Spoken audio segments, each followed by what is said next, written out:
शाम प्राची टीवी पर सीरियल देख रही होती है, तभी उसकी सास वहाँ आती है। अरे सीरियल में तो ऐसे मग्न है जैसे आज रात का खाना पड़ोसी आकर बनाएंगे। मुझे पता ही नहीं था आपने अपने बेटे की शादी पड़ोस में भी की हुई है। हैं? मतलब?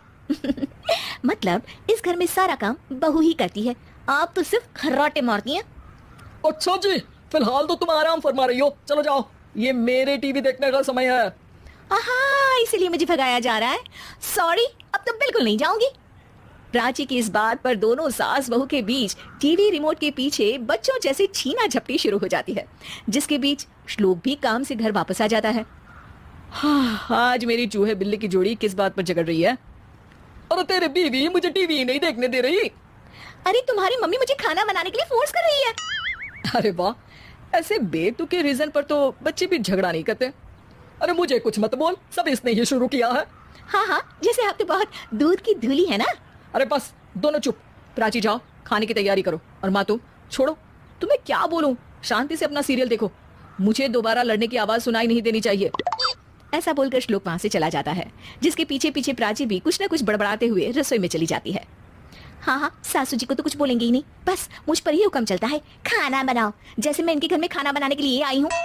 इसी तरह शाम बीतती है और रात को श्लोक और प्राची की सास खाना खाकर सोने चले जाते हैं, लेकिन प्राची गुस्से में कुछ खाए बिना काम में ही लगी रहती है।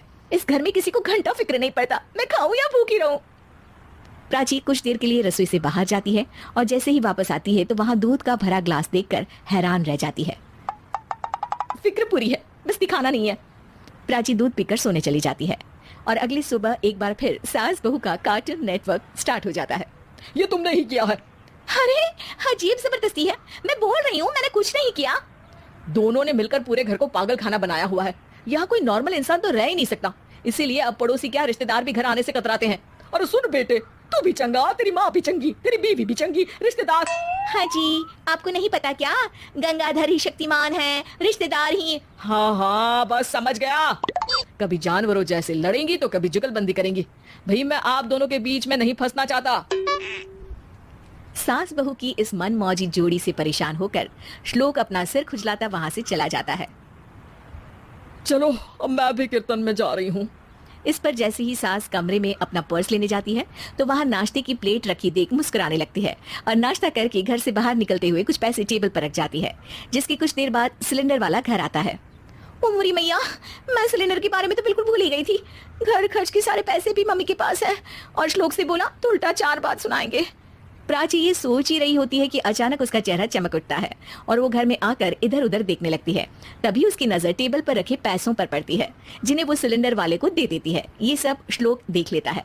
अच्छा बेटे, इतना बड़ा घोटाला, सबके सामने मैं तेरी दुश्मन और पीठ पीछे तेरी मेरी यारी। इस पर श्लोक एक प्लान बनाता है और शाम को सब एक साथ बैठे होने पर बोलने लगता है। माँ, तुम दोनों की बहुत लड़ाई होती है, इसलिए मैं सोच रहा हूँ कि प्राची को उसके घर छोड़ाऊं, इससे वो भी खुश रहेगी और तुम भी। अचानक श्लोक की ये बात सुनकर सास बहू शौक से उसकी तरफ देखती है। अरे ऐसे कैसे घर छोड़ाओगे, मुझे कहीं नहीं जाना। अरे तुमने बोला नहीं पर मैंने सुन लिया, तुम्हें मम्मी के साथ रहना अच्छा नहीं लगता, मुझे पता है। अरे वो, अरे जब बहू खुद कुछ काम बोले तो वो तुझे सुनता नहीं, और अब जो इसने बोला ही नहीं वो तू समझ गया। जब उसे नहीं जाना तो फिर जबरदस्ती क्यों कर रहा है? अच्छा, फिर आपको मौसी के घर छोड़ाता हूँ। बस अब आप दोनों एक घर में एक छत के नीचे नहीं रह सकती। मैं इस टॉम एंड जेरी की जोड़ी को और नहीं झेल सकता। है? ऐसे कैसे नहीं रह सकते? तुम्हें इतनी दिक्कत है तो तुम्हारा बोरिया बिस्तर पैक कर देती हूँ, लेकिन मम्मी जी कहीं नहीं जाएंगी। बिल्कुल यही सुनना था मुझे। अगर दोनों में इतना ही प्यार है फिर हर वक्त ये लड़ाई का नाटक क्यों करती हो? देखा मैंने कैसे माँ किचन में दूध रखती है और तुम उनके लिए कमरे में नाश्ता रखती हो, और कैसे वो पहले ही तुम्हारी दिक्कत समझकर घर में पैसे रखकर बाहर जाती है। अरे भाई, इतना ड्रामा तो डेली सोप में भी नहीं होता जितना तुम दोनों ने इस घर में फैलाया हुआ है। तू हमें टॉम एंड जेरी बोलता है ना, तो याद कर वो दोनों भी एक दूसरे को बाहर वालों की बुरी नजर से बचाने के लिए हमेशा सबके सामने लड़ते थे, लेकिन अकेले में दिक्कत के समय मदद भी तो करते थे। बस हमारा रिश्ता भी कुछ ऐसा ही है। और वैसे भी अगर सास बहू में तू मैं नहीं होती तो दुनिया वालों को कहानियां कैसे मिलेंगी?